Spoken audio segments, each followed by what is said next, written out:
Assalamualaikum warahmatullahi wabarakatuh. Perkenalkan, nama saya Wayuni Ahmad dengan NIM 1514210163 dari kelas 1B PGSD. Video ini saya buat untuk memenuhi ujian tengah semester dari Ibu Dr. Asni Ilham SPD MSI selaku dosen pengampu mata kuliah pengantar pendidikan.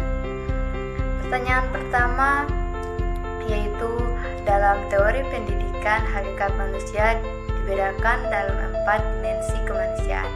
Jelaskan implikasi dari 4 dimensi kemanusiaan tersebut dalam pendidikan. Keempat dimensi kemanusiaan dalam pendidikan. Yang pertama yaitu manusia sebagai makhluk individu. Dalam konteks pendidikan, manusia sebagai peserta didik dipandang sebagai subjek yang berarti peserta didik mempunyai hak asasi untuk menjadi dirinya sendiri. Yang kedua yaitu manusia sebagai makhluk sosial. Dalam konteks pendidikan, manusia selain sebagai makhluk individu juga diposisikan sebagai makhluk sosial. Pendidikan bertugas untuk menempatkan kedua kutub dikotomis tentang manusia agar seimbang, sehingga eksistensi manusia sebagai subjek tidak menghilang. Yang ketiga yaitu manusia sebagai makhluk susila. Manusia yang bersusila mampu memposisikan dirinya sebagai peserta didik yang baik dalam sekolah, mampu menaati pelaksanaan norma-norma sekolah sehingga tercipta hubungan baik antar anggota atau warga sekolah. Contohnya berlaku baik dan sopan terhadap guru dan teman sekolah. Yang keempat yaitu manusia sebagai makhluk religi. Sebagai makhluk religi, manusia mempercayai adanya Tuhan sebagai Sang Pencipta, sehingga segala tindak dan tanduknya didasari oleh ketuhanan yang dimiliki. Pada pertanyaan kedua, salah satu komponen yang memungkinkan terjadinya proses pendidikan adalah tujuan pendidikan. Jelaskan bagaimana hierarki pencapaian tujuan pendidikan nasional.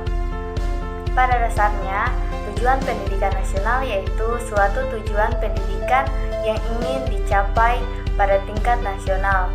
Hasil pencapaiannya akan terwujud bila warga negara yang berkepribadian nasional bertakwa kepada Tuhan Yang Maha Esa, bertanggung jawab atas kesejahteraan masyarakat, bangsa, dan tanah air, dan lebih jelas lagi dapat dilihat pada Undang-Undang Nomor 20 Tahun 2003 pada bab 2 pasal 3 yang berbunyi, pendidikan nasional berfungsi mengembangkan kemampuan dan membentuk watak serta peradaban bangsa yang bermartabat dalam rangka mencerdaskan kehidupan bangsa, bertujuan untuk berkembangnya potensi-potensi peserta didik agar menjadi manusia yang beriman ini kepada Tuhan Yang Maha Esa, berakhlak mulia serta berilmu, cakap, kreatif, mandiri, dan menjadi warga negara yang demokratis dan bertanggung jawab. Pertanyaan ketiga, dalam perspektif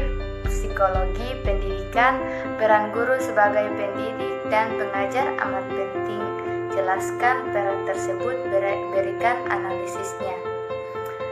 Peran guru dalam perspektif psikologi dapat diketahui bersama bahwa psikologi merupakan suatu disiplin ilmu yang sangat dibutuhkan oleh dunia pendidikan, baik institusi formal maupun non-formal.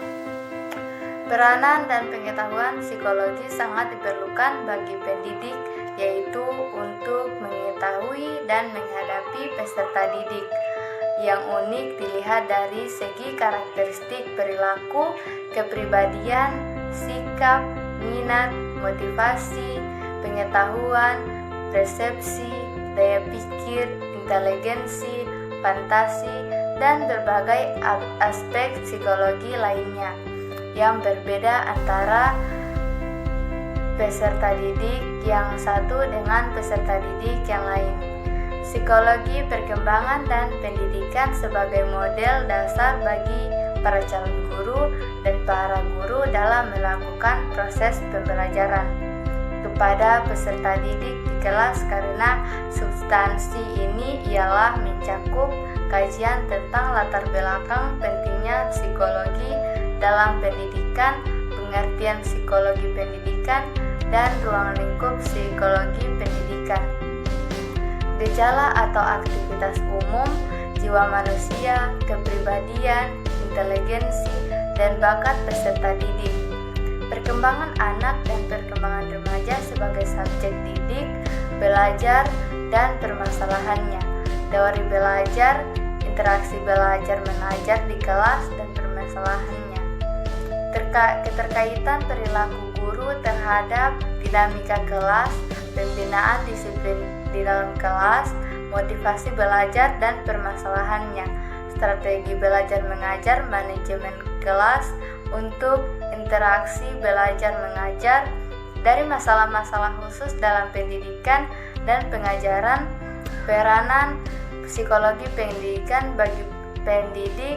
Seorang peserta didik tidak hanya dituntut untuk menyelesaikan tugas dalam pentransferan ilmu atau nilai saja kepada peserta didik, namun ada hal penting yang harus dilakukan oleh seorang pendidik, yaitu mengetahui kondisi peserta didik dalam sudut pandang psikisnya, karena hal itu akan mempermudah seorang guru mengetahui karakter murid-muridnya dalam proses belajar mengajar, baik dari latar belakang siswa sampai daya serap siswa yang berbeda-beda.